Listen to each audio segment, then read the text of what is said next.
Okay, guys, let's work through this problem. And uh, there's a few things that we could do here that I'm going to go ahead and walk through. So we're going to put in our augmented matrix for, let's see, for 9, 7. What I'm going to do actually is multiply row 1 by a constant.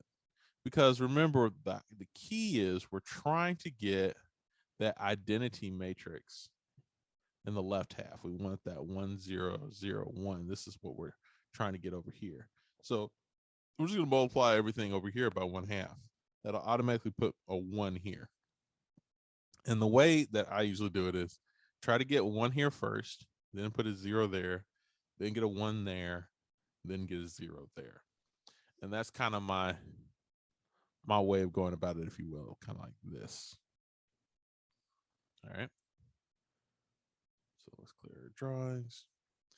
So now we're going to multiply 1 by a constant. It's going to be 1, 1, -1, 5. I think about 1/2. Then I want to make this 4 to be a 0. So here's what I'm going to do. I want for this piece right here, I want this to be 0. So what I'm going to do is I'm going to take row 1, multiply it by -4, and add that to row 2. So in the first column, it's going to look like this. Basically, I'd have 1 times -4 plus 4. That gives me 0.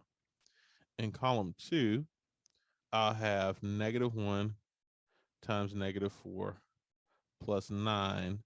That gives me 13.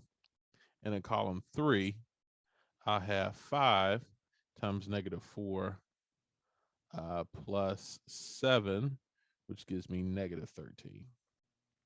So I'm going to go ahead and put all that information in. Oops.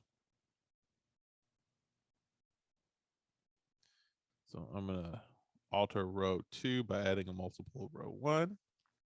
That's going to give me, let's see, 0, 13, -13 matrix.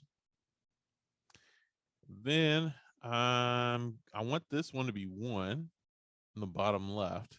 So I'm just going to divide everything by 13 in row 2.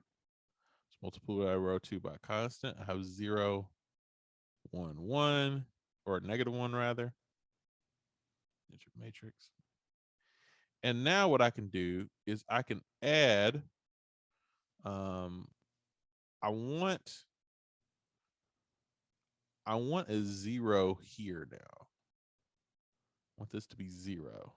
So what I can do is I can alter row 2 by just adding row 2 plus row 1. So in column 1, that will look like this. That would be just 0 plus 1, which is 1.